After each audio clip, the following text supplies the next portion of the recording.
তাহলে আসুন, মাকে কষ্ট দেওয়া যাবে না, তাহলে বাবাকে কষ্ট দেওয়া যাবে। কিতে মা বাবা কাউকে কষ্ট দেওয়া যাবে না। অনেক অবদান আছে বাবার, অনেক অবদান, মায়ের অনেক অবদান। মাকে যদি ভালোবাসেন, মায়ের যদি খেদমত করেন, কি হইবে তা জানেন? বলবো একটা ঘটনা, বলবো বাপ, কাউনিয়াবাসী শোনেন, ভালো লাগবে।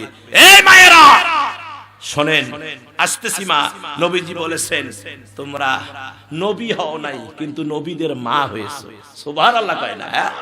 তোমরা নবী হও নাই, নবীদের মা হয়েছে। সুবহানাল্লাহ। যে মহিলা 4টা কাজ করবে, কয়টা?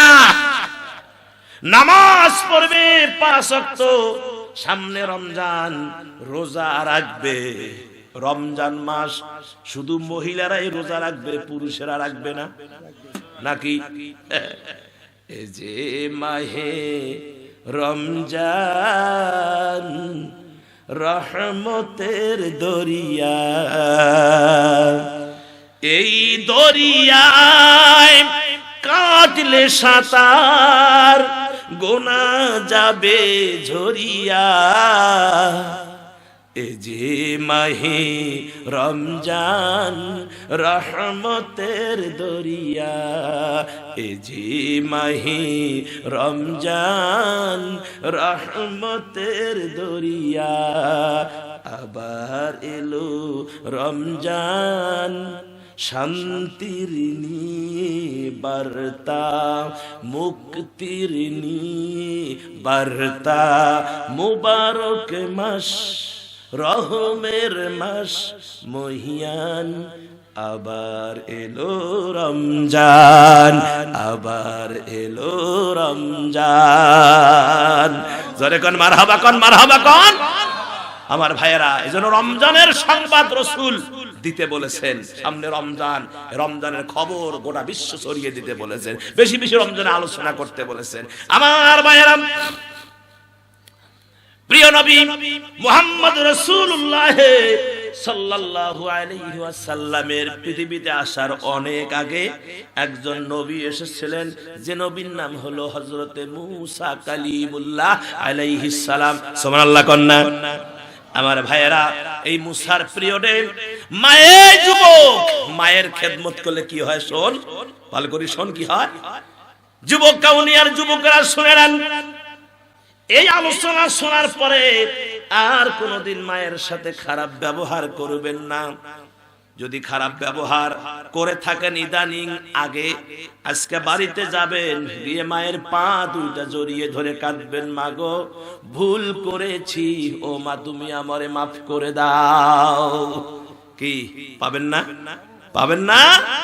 মায়ের কবরে মা যখন মরে যাবে, বুঝছেন, মা মরে গেলে মাকে আর খুঁজে পাওয়া, বউ মরলে বউ পাওয়া যায়, মা মারা গেলে আর মা পাওয়া যায় না। হ্যাঁ, অনেকে আছে কোনদিন কইসাই দেখেন, যদি মা মারা যায়, যেদিন মা মারা গেল, কত মহিলা এসে বলল, বাবা কান্দিস না, কান্দিস না, আজ থেকে আমারে মা কোষ, আমারে মা কোষ, আজ থেকে আমি তোমার মা। কথা কয় না কে? হ্যাঁ, সান্ত্বনা দেয়। বাপ মারা গেল, গ্রামের কত মুরব্বী কয়, বাবা কান্দিস না, মানুষ তো মরবেই, কান্দিস না, আজ থেকে আমি তোর বাপ, আমারে বাপ বলি ডাকবি। কথা কয় না কে? হ্যাঁ। এখন দেখেন, যেদিন বউ মারা যায়, কেউ কে আসি বলছে, কোন মহিলা, কোন যুবতী বা কোন মহিলা মানুষ কইছে যে ভাই আপনি কান্দেন না, বউ মারা গেছে, আজকে আমারে বউ গয়া ডাকেন, আমি আজ থেকে আপনাকে স্বামী গয়া ডাকবো। একথা কইছে কেউ কোনদিন? কোন এই কথা কন না কেন? কোন তাহলে কি বুঝলেন? তাতে বোঝা গেল, বউ যদি মরে যায়, বউ বিয়ে করলে আর একটা পাওয়া যায়। স্বামী মারা গেলে বউ আবার স্বামী পায়, মা বাবা মারা গেলে পাওয়া। মারা যাওয়ার পরে কত মুরব্বী, এই যে এনার মতো, চেয়ারম্যান সাহেবের মতো, এই ভাইজানের মতো কত মুরব্বী এসে গা মাথা সত্তায়, বাবা থাক, সবর কর, কান্দিস না বাবা, কান্দিস না বাবা, কি করবো, মরেই তো যাবে, এই যে আদর করে না। কিন্তু আমার ভাইয়েরা, মা যেমনে আদর করতো, বাবা যেমনে আদর করতো, কত মুরব্বী আদর করে, কিন্তু মা যেমনে আদর করতো সেই আদর আর পাই না। সে আদর পাওয়া যায়? পাওয়া যায় না। মুসা আলাইহিস সালামের পিরিয়ড, মুসা আলাইহিস সালাম বললেন যে আল্লাহ আমার একটা বাহন দাও। কি দাও? একটা বাহন দাও। আল্লাহ শর্টকাট বলছি, আল্লাহ পাক বললেন মুসা আমি আর কি দিমু, ওই যে পাহাড়, আল্লাহ মেনশন করে ওই যে পাহাড় দেখা যায়, ওখানে গিয়ে দেখ অল্প বয়সের একটা বালক নাচানাচি ঝাপাঝাপি খেলতেছে, তুমি তার কাছে গিয়ে বাহন চাও। মুসা কয় আল্লাহ এটা একটা কথা বলেন? হ্যাঁ, আমি হলাম এই যুগের মুসা, আর আমি একটা বালকের কাছে বাহন চাবো? প্রেস্টিজের একটা ব্যাপার আছে না? আল্লাহ কয় মুসা তুই প্রেস্টিজ খুঁজিস না, তুমি যদি বালকের কাছে বাহন না চাও আমি আল্লাহ মুসা থেকে, নবী থেকে তোমার নাম কেটে দেব। মুসা নবী জমিনে থরথর করে কেঁপে উঠলেন। ঠেলা মারছে কে? আল্লাহ। দৌড়াও। মুসা দৌড় দিলেন, এখন আর হাঁটে না, দৌড় মারছে।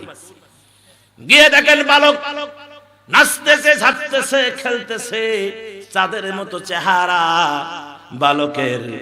মুসা গিয়ে সালাম দিলেন। ঠেলা পাইছে কোথায়? আল্লাহর কাছে। আল্লাহ গুদা মারছে। মুসা দৌড়াও। এবার মুসা দৌড় মেরে এসে সালাম দিলেন। বালক সালামের জবাব দিলেন। এবার মুসা বললেন এ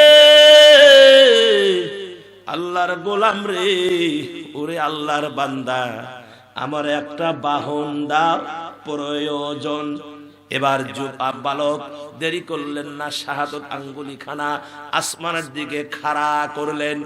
একটা শক্ত মেঘ ভেসে যাচ্ছিল, ওই মেঘটাকে ইশারা করার সাথে সাথে মুসা নবীর পায়ের কাছে এসে মেঘ দাঁড়িয়ে গেল।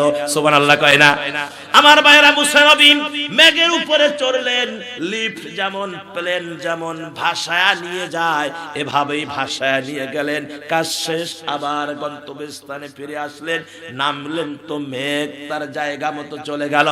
আমার ভাইজান, এবার মুসা নবী ওই বালককে বুকের সঙ্গে জড়িয়ে নিয়ে চোখের পানি ছেড়ে দিয়ে কেঁদে কেঁদে বলে, ওরে আল্লাহর বান্দা, এই নেয়ামত তুই কেমনে পাইছো আমারে খুলে বল।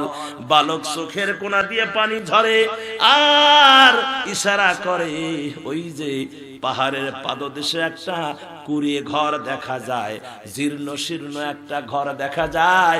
ওই ঘরের ভিতরে আমার মা শুয়ে আছে, অসুস্থ মানুষ, নড়তে পারে না, চড়তে পারে না।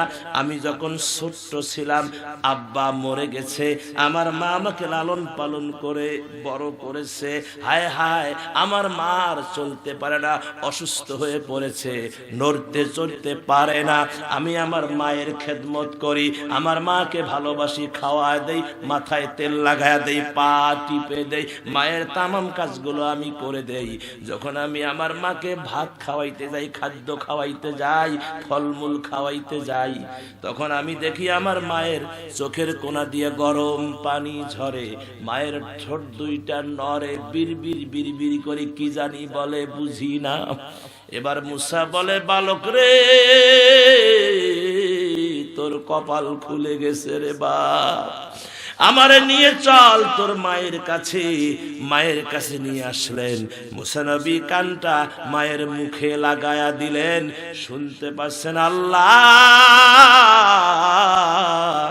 যদি তুমি মায়ের দোয়া কবুল করে থাকো গো আল্লাহ, আমার এই কলিজার টুকরা সন্তান বাবার আদর স্নেহ পায় নাই, আমি মা তো অসুস্থ, আমিও আদর করতে পারি নাই।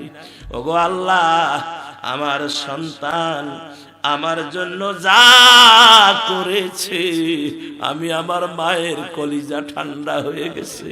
আয় আল্লাহ, আমি কখন জানি মরে যাই, আমার এই সন্তানকে তোমার কুদরতি হাতে দিয়ে গেলাম। ও আল্লাহ, আমার সন্তান যা তোমার কাছে চাবে তুমি তাই দিও।